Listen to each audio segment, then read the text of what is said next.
Hello, everybody. Thank you for joining us again in another webinar. We are talking about making scenes without causing a drama. My name is Andy Cooper from the Yamaha Research and Development team. We are here in the UK video studio broadcasting to you. My colleagues are operating behind the desk, Tim and Ascot, and we have a guest today.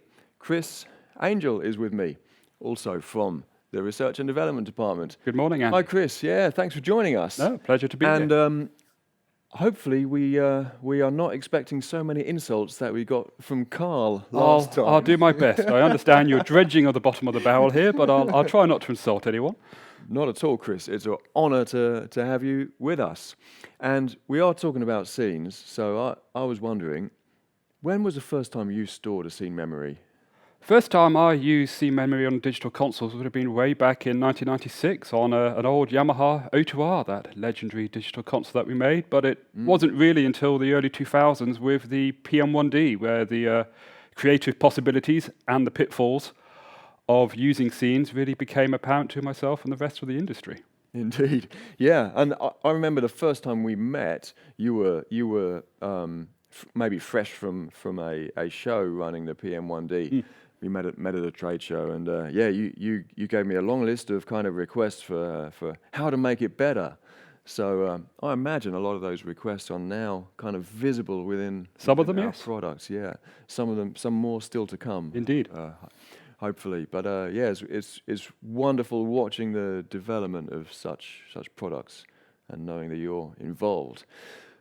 Now, this is our first webinar that is going live on Facebook. We are on the Stage Mix channel. If you're joining us there, welcome and thank you very much. And Chris is one of the chaps who was heavily involved in the development of Stage Mix, right from the start, I believe, when it was Yes, the way M7 back in CL 2010, I think it was. Yeah. So yeah, it's been a good journey of development. And of course, Stage Mix works for all the Rivage consoles too, as does Monitor Mix now. So anyway, let's take a look at what's on the menu for the next 40 minutes or so. We are talking about scene memories. Let's see this slide here. First, we're going to set the scene. That is, we're going to explain to you what is in a scene memory and maybe what is not in it. We shall get to understand that. Then we'll talk about making it safe, how to isolate or focus or recall safe things so that a scene doesn't always have to change everything. Then we'll talk about making it right. If you need to update parameters in a scene, then we'll talk about features that are going to help you, like global paste, preview, and overlay. And then we'll talk about making it consistent, even when you have variety. So many theatre shows, you'd have different actors performing, or you'd have different musicians in the band, yet you want to give the audience night after night the same consistent experience. So we'll talk about theatre mode and let you know how that's going to help you. And then it's going to be up to you for Q&A. Please type your questions in Zoom. We'll monitor the Q&A, and then we shall we'll make up some answers for them, won't we, Chris? We'll do our best.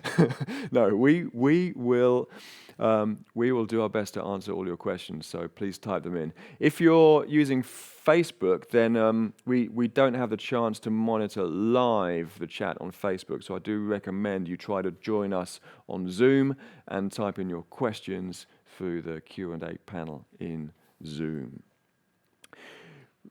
Now, if you have caught up with some of our previous webinars, then thank you very much for returning for more.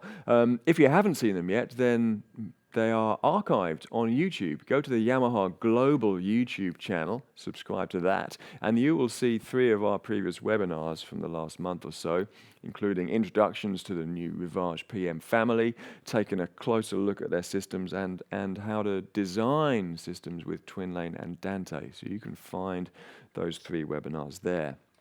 And we have 2 other webinars produced from our colleagues in the USA.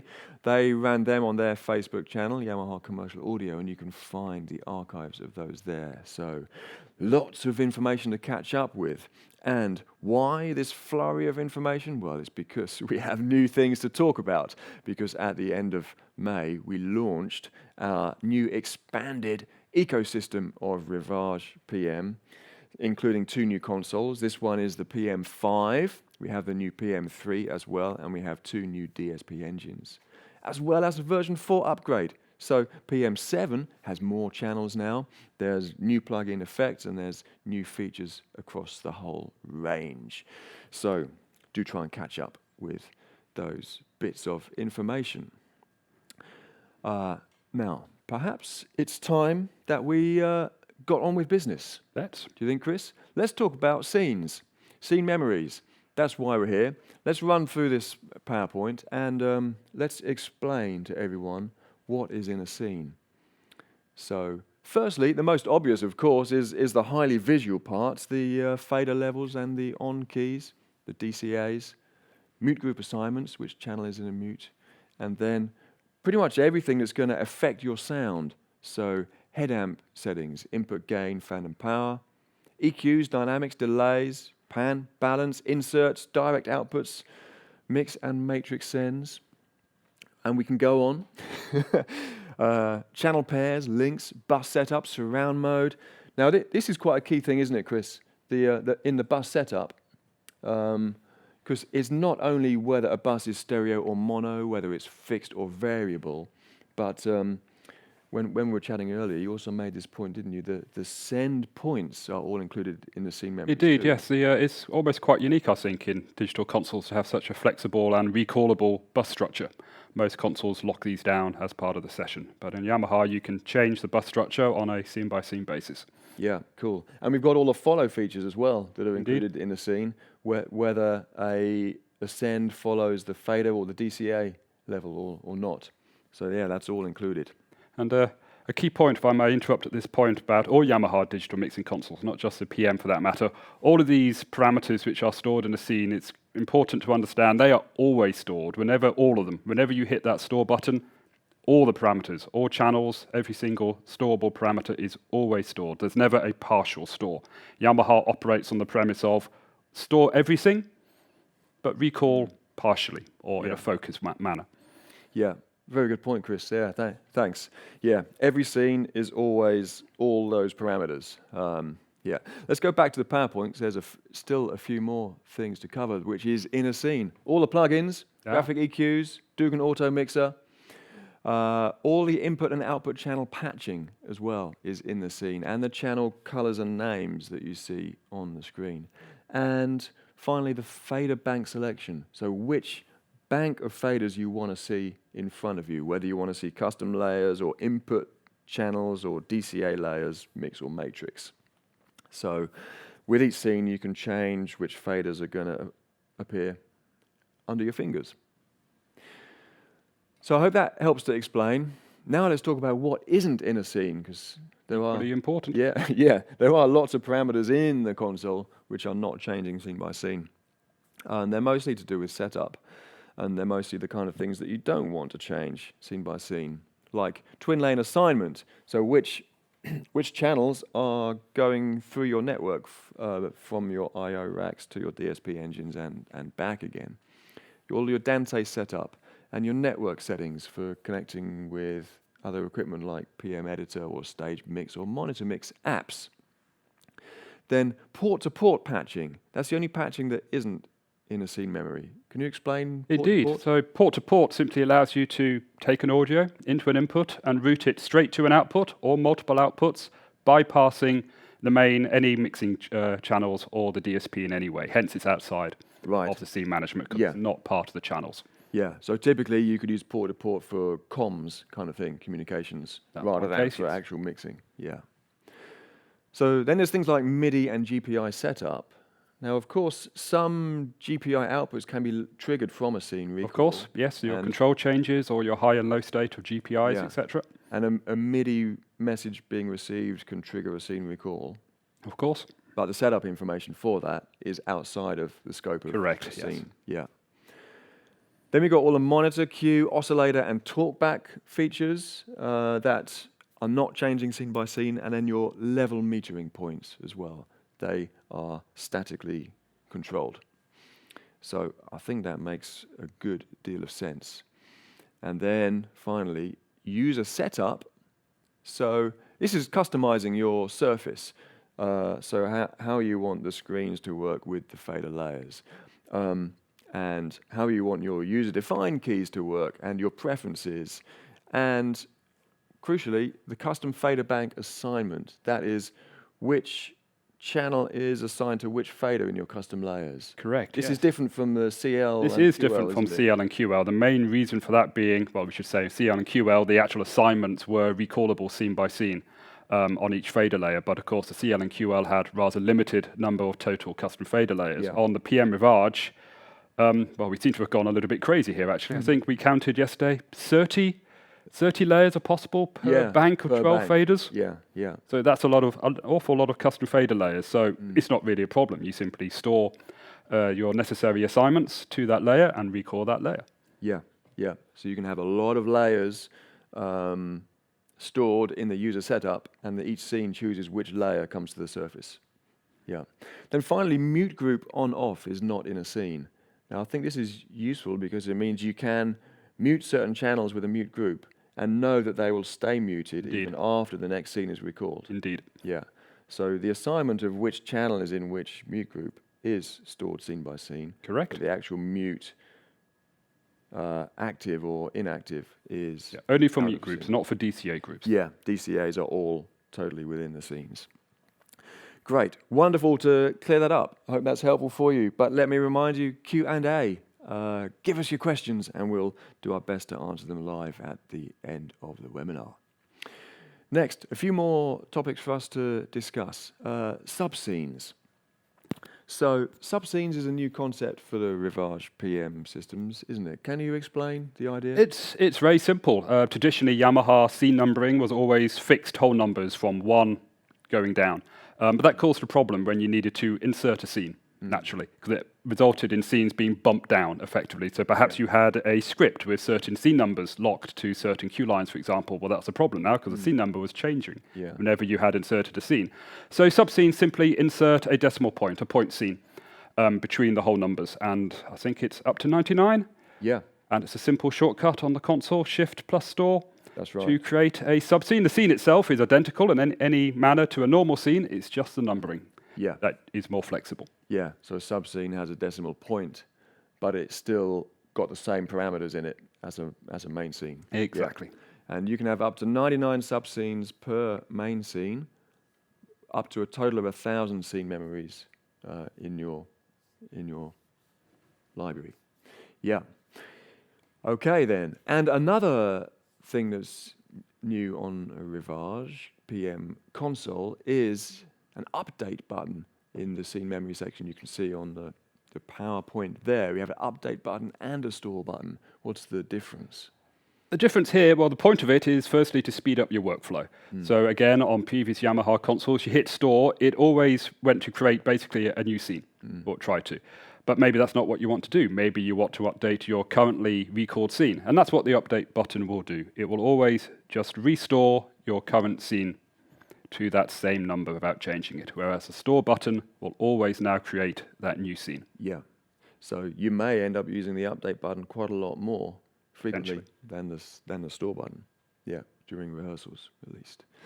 Yeah. Okay, good. And then another topic to raise is most other Yamaha consoles up until now have had what's called a scene 0, isn't it? Where all the parameters get reset to their default, and that was sometimes useful for people who want to just start afresh. Zero out your console. Yeah, without initializing it and without erasing all the other config settings. Yeah.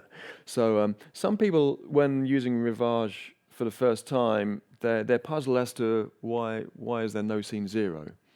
That's here. because it's slightly different. Yeah. So can you hopefully explain? better. Can you explain? Well, now just in the bottom, is it the bottom right-hand corner there, the scene page, there is the clear mix data. button, which is effectively a zero out all your channel data, but it doesn't quite zero out everything. It keeps all your names and all your patching data, so it's just a quick and easy way of getting to a clean slate for that scene, but keeping that critical data in the console. And of course, there's a confirmation message, so you cannot do it accidentally. And if you really do it accidentally, of course, there's always the scene undo button. Undo, just there. Yep. Yeah, so it's kind of good that it doesn't erase all your patching and your names, because that's what takes the most time to set up. And in a kind of fixed installation, they're the kind of parameters that aren't going to change. Indeed. Show by show, are they? So you don't want to erase them. But maybe if you're a rental company servicing completely new events each time, well then, if you want to initialize everything, including the patch and the names, you've got the initialize function, which is in the maintenance menu of the setup. So you can erase all that and start afresh.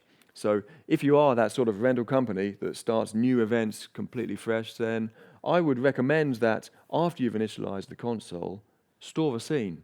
It's not going to be number zero, but number one, maybe, and you can call it a blank scene. So then you will have your own kind of default scene in that case.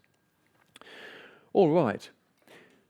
Next main topic for us is making it safe. What's the difference between isolate, recall safe, and focus? Because they can all stop things from being recalled. Each in a slightly different way. Yeah. So it takes some time to explain all this and some details. So I made a video a few days ago about it, so we can take a much closer look at the screens and look at the workflow. So Tim's going to play the video for us so we can hopefully learn in a bit more of a comfortable way. It gives us a chance to sip some coffee. We are taking a look at the scene memory features included in RIVAGE PM systems. And in this video, we will discover the difference between focus, recall safe, and isolate. These facilities can all help you to run a successful show using multiple scene memories. But it will be helpful to understand before you start programming. At least you can be sure that every scene you store will memorize all the mixing parameters for all the channels and plugins. Nothing will be lost or forgotten. So you just have to manage what gets recalled when. And these features will help on different levels. Let's start with the simplest and strongest. Isolate. On PM7 and 10 consoles, you have an isolate button in the selected channel and an LED indicator by each fader. Also, the channel strip function key can be used for isolate if you want instant access.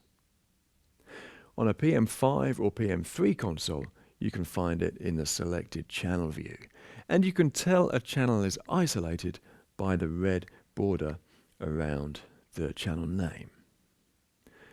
Isolate will filter that complete channel out of any scene recall, so its parameters will remain as they are unless you edit them manually. It's good to use in an emergency situation to keep a channel muted in case the microphone or instrument breaks down, for example, or keep a microphone active for a presenter during a festival or studio set change. Isolate will also protect the channel from any library recalls such as EQ or dynamics libraries. Note that it will also remove the channel from overlay, DCA, and mute group operations. So, if you isolate an already active channel, be prepared for any possible level changes. Now let's consider recall safe. It's a little less extreme in its behavior than isolate, and it's more flexible. Recall safe can be used to filter parts of a channel or individual plugins out of scene recall. For example, you could recall safe HA gain for certain input channels, along with EQ, and dynamics parameters. So those functions will no longer be automated, while the channel faders and mix sends can continue to be automated. So you can force the mixer to behave like vintage analog consoles where only faders and mutes were recalled. However, in the recall safe grid, notice that you can make a different setting for each channel or each range of channels, like inputs, mix buses, matrix buses, and so on. So it's quick and easy to recall safe all matrix delays, for example. When recall safe is on, which is switchable per channel, it means that no scene memory will change the highlighted parameters. They can still be edited manually or changed with a library recall, and once they are changed, they will stay that way until manually changed again. The recall safe grid is pretty comprehensive and flexible, allowing you to filter analog gain or digital gain independently, individual mix sends, and even individual plugins and fader bank selection, whether a particular fader layer is brought to the surface with each scene recall. Notice you have shortcuts for all on or all off. And each channel or each category will indicate if parameters are set, or if you see 3 dots, it means some parameters are safe, but not all. Now that's pretty powerful, but if you want to use recall safe for some scene memories, but not all of them, then it would be better to use scene focus. Or if you want different recall safe settings for different parts of a show, scene focus will provide what you need. Focus is a recall filter for each scene, so in the scene list you will see different settings for each scene. You have an enable button and a set button. Set opens a window which looks very similar to recall safe, but it provides the opposite perspective. By default, all parameters are set to recall, so the focus is on. Here you are selecting which parameters will recall rather than which parameters will not recall with the recall safe page. So if you want to make sure a channel or plugin or individual parameter does not change when this scene is recalled, switch it out of focus. If you see any parameters highlighted with a red color in this grid, it indicates that this parameter is affected by either recall safe or isolate, so it will not be recalled even if it is in focus. Recall safe overrides focus. So, deselect the parameters you don't want to change when this scene is recalled. In this way, you can create scenes that only adjust certain channels or plugins or even fader layers while ignoring all the other parameters.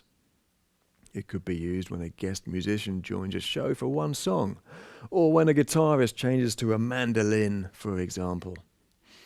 Or you could use it to change most input channels without changing output channels for a band changeover at a festival.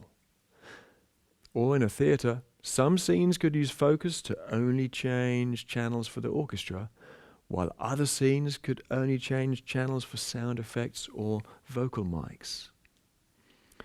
The good thing is, with focus, you get a library, so you can quickly store and recall such settings to put the band in focus, or the vocal mics or the effects, for example. It helps to make scene programming that much faster and more flexible. And this library is shared with the global paste page, so it's easy to use the same selection for each function. One tip would be to make sure you always have one or more scenes at the start of each section where focus is off. So you know all parameters will be set to the correct starting point. When you create a new scene, bear in mind that the focus settings of the previously recalled scene will automatically be applied unless you change them first. Of course, you can edit them later if you wish, but consider it in your workflow. Thankfully, the scene list provides a focus indication in the status column next to the comments, so you can be clearly reminded that a recall filter is applied. Okay then, I hope that helped to explain a little bit more then about isolate, recall safe and focus. Sorry you had to put up with me talking to you again. Now, one thing I mentioned in that video, I talked a little bit about global paste because it shares a library with focus. So let's explain a bit about global paste. Chris, can you tell us the story?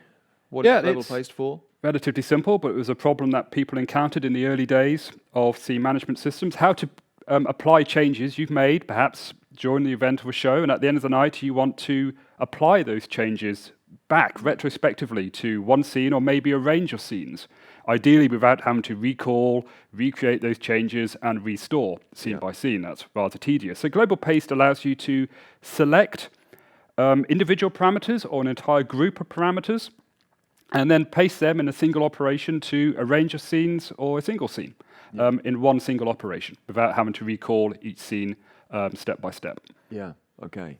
So the focus library is there so you can store a range of channels or a range of parameters that you... there, not storing, it's selecting what it is you're recalling. Yeah, I mean, no, the library is there so you can store the range yes. of parameters that you want to recall regularly with scenes. Yeah, so the library stores the focus settings for which parameters you want to regularly change. Having that same library for global paste then means you can quickly update all the parameters those same scenes. Those same scenes. So it allows you, using that same list, select those library items as part of your range of parameters that you are going to global paste. Yeah, but an extra thing with global paste is the banks, isn't it? The preset banks, which we have, I'm not sure you can see this, at the bottom of the screen here, are a range of preset banks. So if you're doing this on the fly and you just want to update, say, all your vocal EQs, for example, then you can make a preset ahead of time, which includes just your EQ parameters. Select that preset and paste it, nice and quick. Yeah, press one or two of them, because we should see on the screen then some things happen. There you go. See, as I go through them there, the pre-selected presets are changing accordingly. Yeah, great. So that's an extra fast way to choose which parameters you want to copy and paste to a whole load of scenes. Brilliant. There are a few other fascinating features in the console that are going to help you manage your scenes. So let's talk a little bit about them. First one is preview.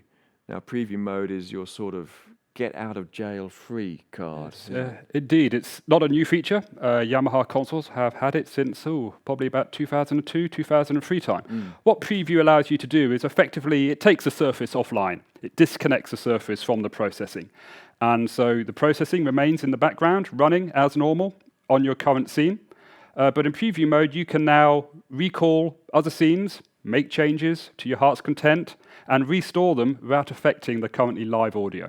So that's very useful when you realize, maybe you've made a mistake in the next scene. You quickly need to correct something. Go into preview mode, select that scene, make the change, store it, exit, and the next time you actually record that scene, those changes will be there. Yeah, that's great, yeah. Or if you're mixing a show and suddenly a microphone goes wrong and starts making noise, you can pull the fader down in the current scene, but maybe the next scene will make that fader go up.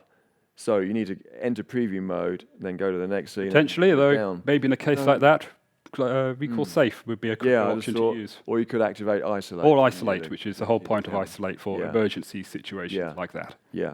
So anyway, preview mode lets you go into the future and change what's going to happen. Yep, it's time travel, effectively. Yeah, if only we could do that for for other things. Well, it'd be quite nice to skip out these few months so we can get back to having gigs and shows again. Oh, wouldn't it? Yeah, you are quite right. But in the meantime, we are all learning, and let's learn a little bit about overlay then. Overlay is another feature that will help us as we progress through a show. Yes, can you help to explain? Yeah, so overlay allows you to create and assign a relative offset to your channel fader levels and your mix end levels. So the use case for this is, for example, you have an artist, a musician who maybe is playing particularly loudly or slightly quieter, for example, on that night. Perhaps he's had a brass player, has had a little bit too much to drink during the halftime interview. And Does that ever happen? Oh, well, yeah. And now he's playing a little bit too enthusiastically for the second half. So maybe you need to just turn him down a little bit. And this is where the offset overlay comes into play. So you simply turn on the overlay edit, maybe turn that fader down by a few dB, turn off the overlay edit mode. And now, as you record your scenes, you step through your scenes, above that offset will be applied to each change of level within the scene. So if a fader, the offset you've applied is -5 dB. That -5 dB level will be applied to every single level change that's stored inside the scenes as you record them. Yeah, that's great. And another example could be the sort of Saturday evening scenario in a theatre. If you got the same show every night, but Saturday evening, somehow the audience is always louder and more enthusiastic. So you need to raise the level of all the faders a bit. But you don't want to store that into the scene because then everything will be too loud for the Monday show. Or the next night. Yeah. So it's a key point. The relative offset is overlay is not destructive. It's intended to be temporary. But then, of course, at the end of the night, should you want to retrospectively apply those changes, those values back into your scenes, then of course you can use global paste with relative offset overlay applied. Yeah, the overlay is an option to add into the global paste, paste, isn't it? Yeah, and you have a library for overlay, so you can have a Saturday evening library stored, or you can have your singer has a sore throat library stored, or you can have your drunken trumpet player library stored in there as well, so you can recall it whenever it's needed or whenever it's necessary. Good stuff. Right, let's move on to theatre mode. Yeah, so I've just remembered we finally insulted someone. There you go. You need to sack me as well, like Carl. Carl is a French horn player, was a French horn player. So he's a brass player as well. We should have. There we go. We've insulted Carl. Said a Excellent. joke about French horners. Yeah. Brilliant. I hope his ears are going red. So let's talk about theatre mode. That's another feature that is unique to the RIVAGE PM series. It's not been available on any other Yamaha range of consoles before, but it's kind of hidden by default, isn't it? But it is available on all RIVAGE systems. It is since version 3 upwards, and of course it's there as standard, no extra charge. Yeah, brilliant. So I've made another video about this because it's a little complicated to explain and talk through, and I didn't want to make any mistakes live. So please bear with us, watch this, and grab your questions and type them in through the Zoom Q&A panel, please, and we shall answer later. Anyway, let's play. Now, we're going to explore theatre mode, which is unique to Yamaha's RIVAGE PM series, where it's included as standard in all systems. However, it's disabled by default, so you may not have come across it, even if you have used RIVAGE PM systems before. Theatre mode restructures part of the scene memories and libraries within the system, therefore it requires a reboot to activate. It's found in the maintenance section of the setup menu and in the unit mode tab. Before we proceed, a word of caution. If you've already programmed a show without theatre mode, it will take some time to convert. All the channel EQs and dynamics will be reset. So don't leap in at the last minute. Rather, you should plan and prepare in advance. Theatre mode will provide a number of benefits. Firstly, it includes an actor library where each performer's name can be stored with 4 different EQ curves, Dynamics 1 and Dynamics 2 settings. The idea is that each actor may be required to play multiple roles, each role requiring different settings. Or, in the case of a musician, each musician might play up to 4 instruments, each needing different settings. Then, on different days, alternative actors or musicians may be performing, so you assign the correct actor library setting to each audio channel in the show, bringing the correct EQ and dynamic settings into play. Also, Theatre Mode provides faster programming for DCA group members with a field of 40 presets. So if you wish to use different DCA settings for each scene, this will be a big time saver. To run a system in Theatre Mode successfully, both console and DSP engine need to have their mode changed. On the DSP engine, press the menu button on the front, then scroll to Unit Mode and select Theatre. The DSP engine will then reboot.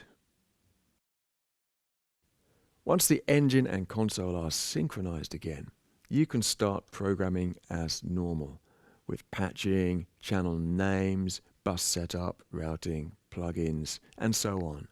The only difference is with the EQs, dynamics, and DCAs.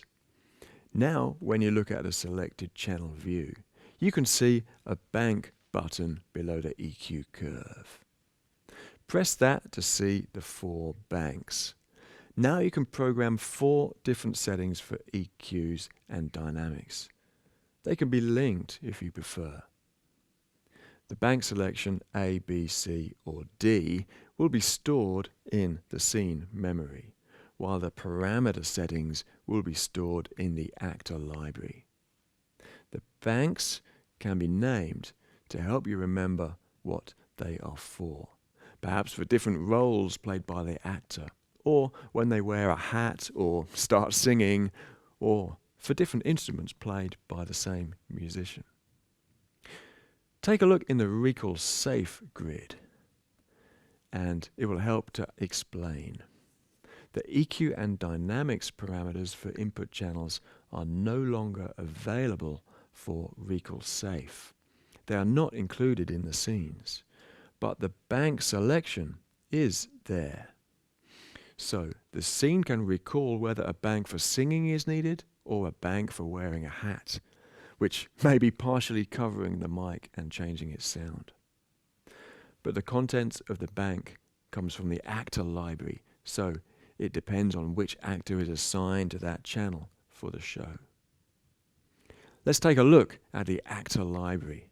Find it in the patch menu and the actor tab, which is hidden when not in Theatre Mode. Here you can see a list of all the input channels, and you have the chance to store the 4 banks from each channel to the actor library. When you have a new actor or musician in rehearsal, you can set the EQ and dynamics, then store them as a new actor.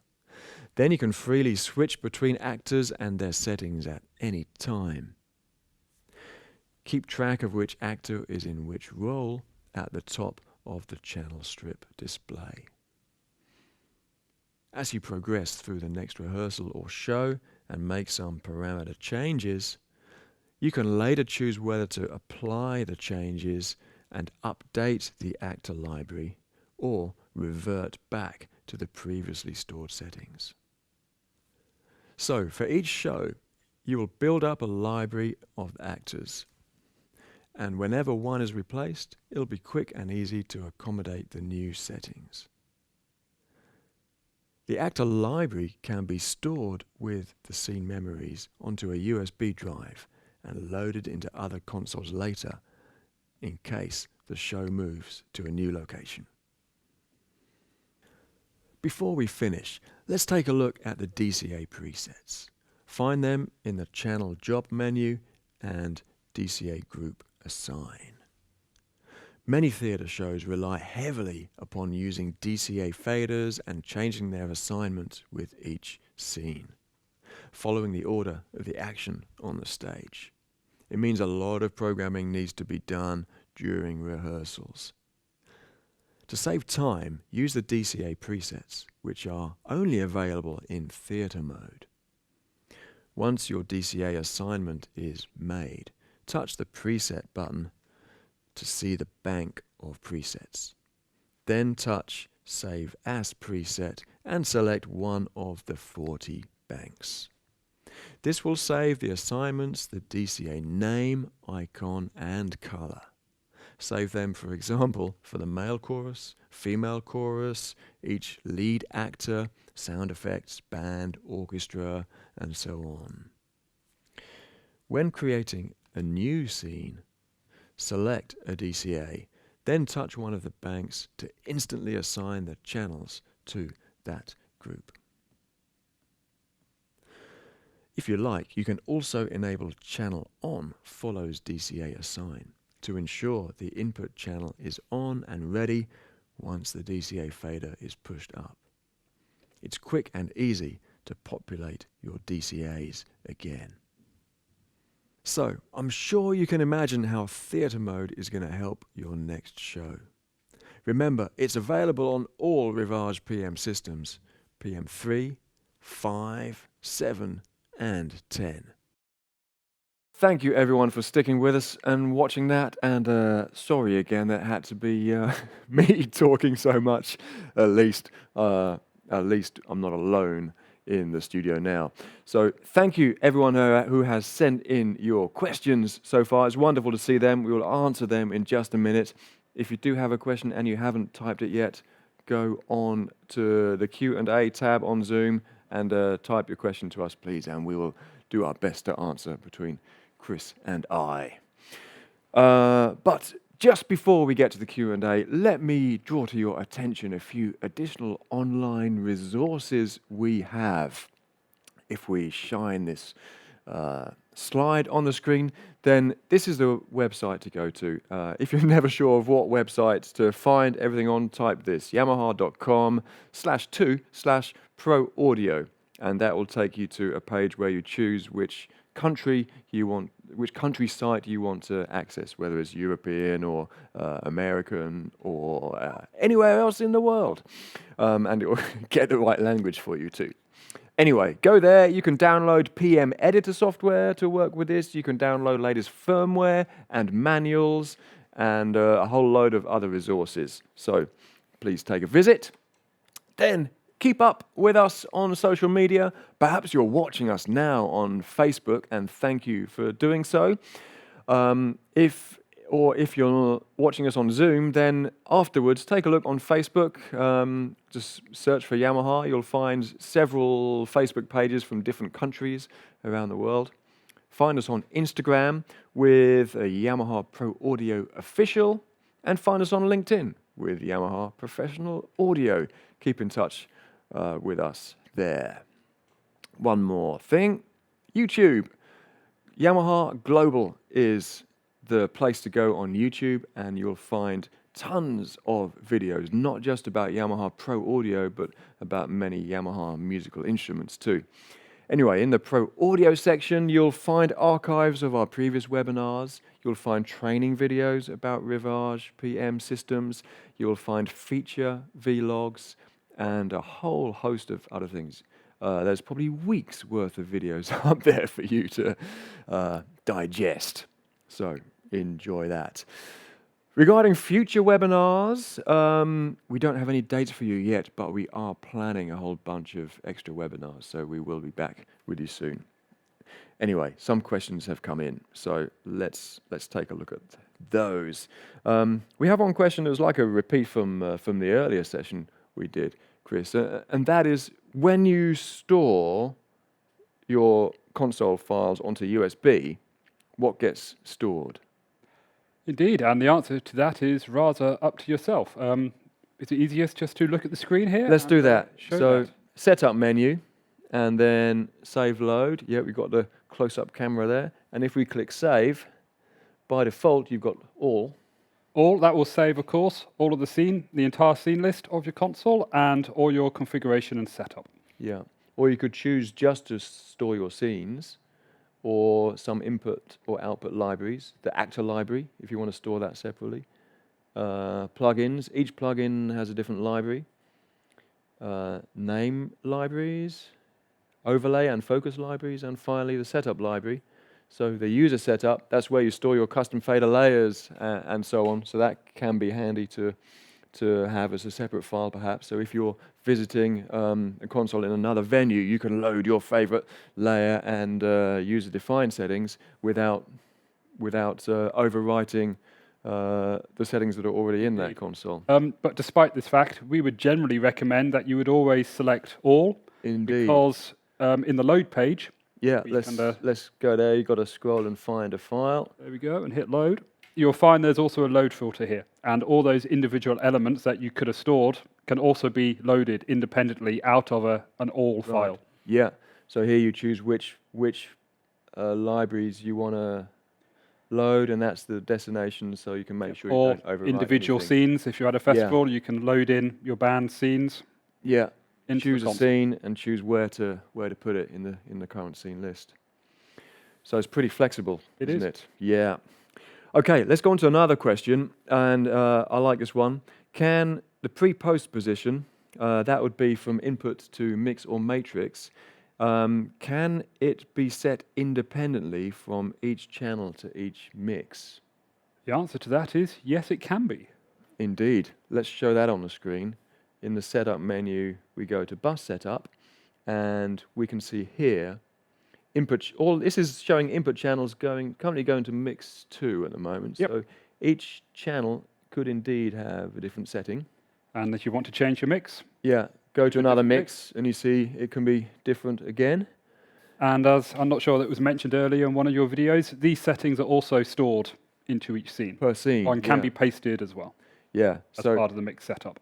So each input channel to each mix bus in each scene can have a different pre-post pick-off point. Pretty amazing. Yeah. Wonderful. Another question. When storing a scene with isolated channels, do the stored parameters for that channel get overwritten with the current parameters? Or can you sort of isolate something from scene storing? So as mentioned earlier on in the webinar, store is always store everything. There's no selective store. So regardless of whether a channel is isolated or in global recall safe, all those current audio parameters are always stored at the point that you hit store.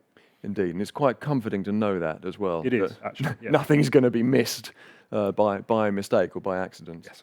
Yeah.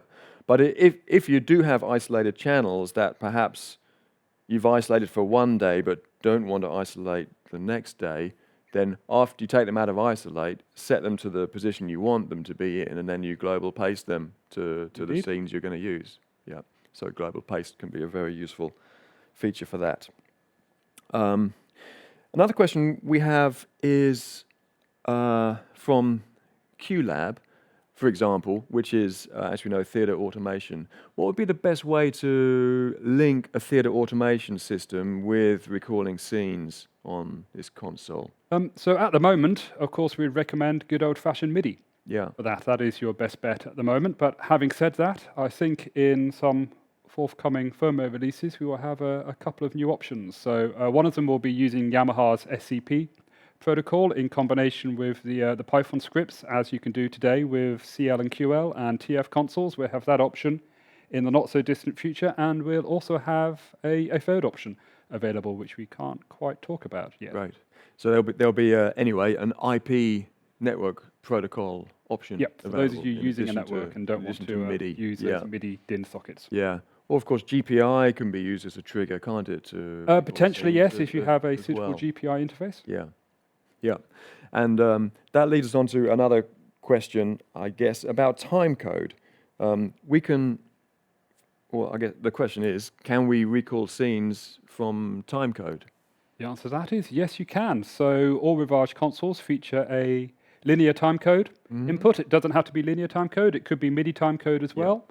And simply create a timecode event in the event list and assign that a timecode value, and off you go. Shall we show the event list? It's quite easy to find, isn't it? There we go. Yeah. So we've got the sort of example file there. You can see certain which scenes are linked to which timecode. Also, you can link libraries to the time code, so you could have input channel libraries or plug-in libraries recalling at a certain time, or even user setup libraries, which will set your user-defined keys and custom layers if you want them to change in the middle of a show for some reason. And I have seen that done before. Excellent. Right, let's scroll through this again. Here's an overlay question. Will overlay work for EQ or other processing, or only faders and mixes? Who wants to answer that? Well, we both could answer it, Both couldn't could we? answer You answer it, because I've done a lot of... So at the moment, overlay affects channel levels and mix sends and matrix sends levels. Yeah. There's no other processing currently available in the overlay. Yeah. Though it certainly is a good thing to think about doing. Could be one for the more future. more parameters, absolutely. And then, does global paste have a relative mode? Is a question linked to that.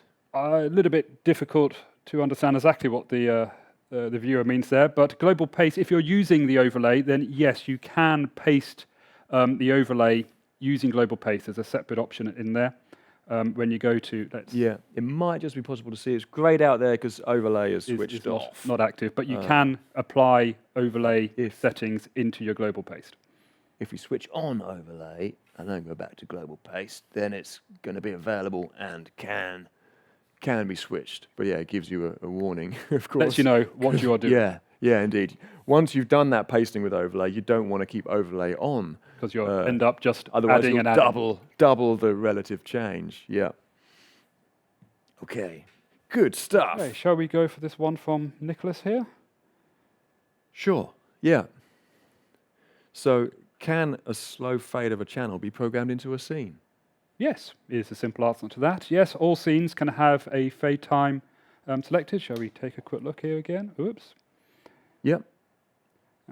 Let's go to the fade time window, and here you can enable fade per scene and set the fade time and set which faders are assigned to fade. Yeah. And the time, if you turn up that encoder, you can just there. Up to 60 seconds. So yes, very slow. Yeah. Yeah, so each scene can have a different fade time. Choose which input or output channels you want to fade.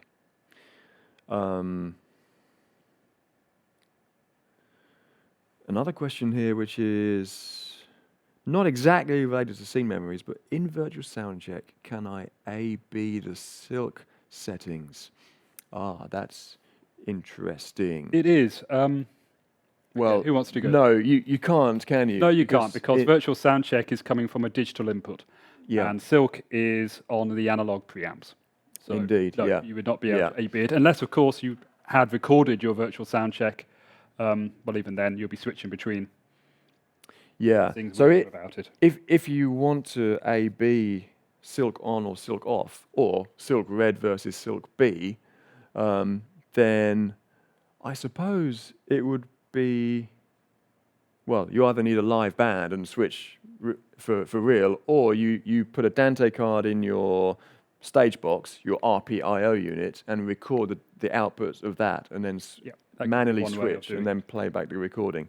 But yeah, virtual soundcheck will always come in either on Dante or MADI, whereas silk will always work through twin lane. Correct. We have an RPIO with a preamp with a live source. Yeah. So silk uses a different network connection than virtual soundcheck does, basically. Yeah. But good question. We got a couple more in here as well. Okay. Let's try and understand this one. Recommend accepting operators come to load your scenes at a festival. A little bit difficult to understand, but let's try and imagine we're at a festival and operator, a visiting engineer comes with his scene memories on a stick. What would we recommend, I guess, for them to load in without destroying the important settings? So, as we were discussing earlier, in that case, we would suggest going to the load menu and just selecting your necessary scenes to load into the console. And that way, the current settings of the console will not be affected. And then, generally, we would suggest the critical points, maybe the output matrix, things which have to stay regardless, set them into recall safe. And then when you recall that band scenes, You will have the parts that you need, and the parts which are necessary for the operation of the festival will remain in place. Yeah, yeah. Or alternatively, after the visiting engineer has loaded their scenes, you could global paste the venue's output settings. Depends to it. how you want to work. Yeah, yeah. But yeah, use that load filter where we were before.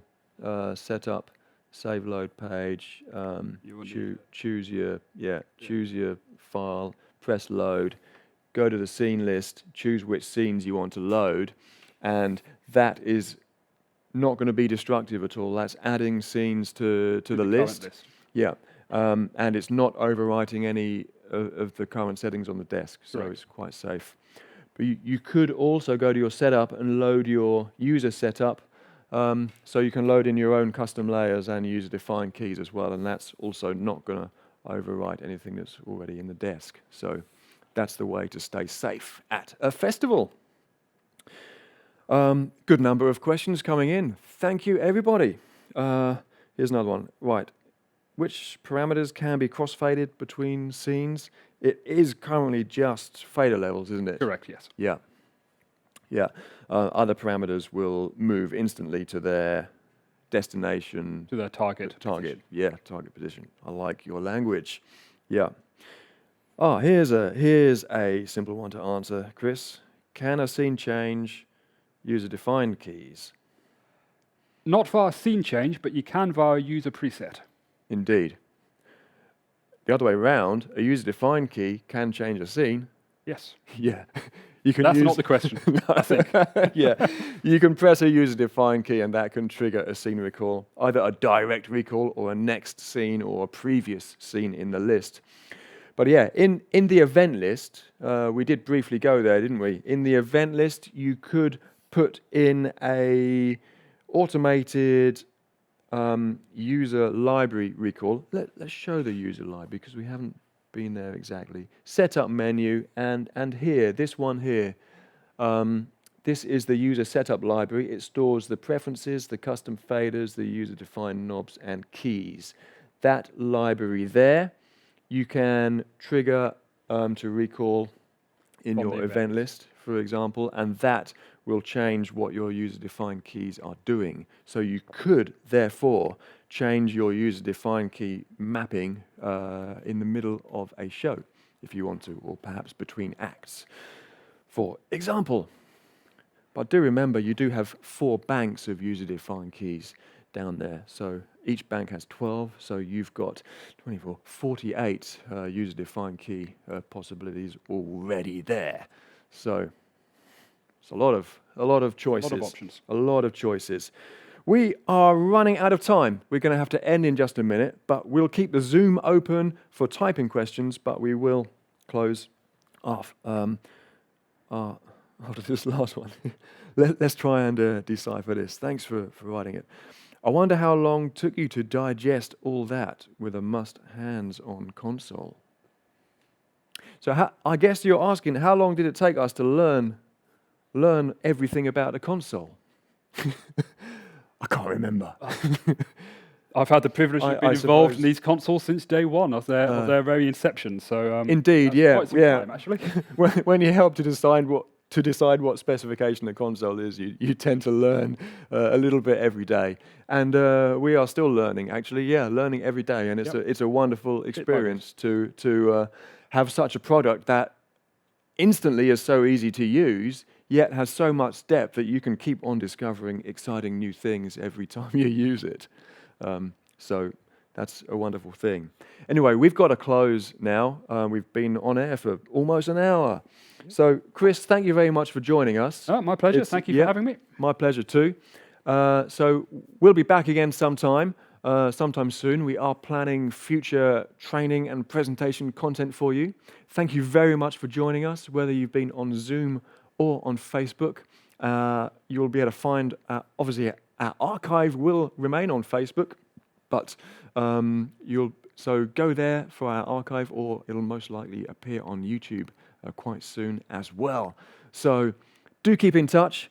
Like I said, if you have another question, we'll stay on air for another 5 or 10 minutes to do any typing for you. But other than that, thank you for joining us, and we'll see you again soon. Bye for now.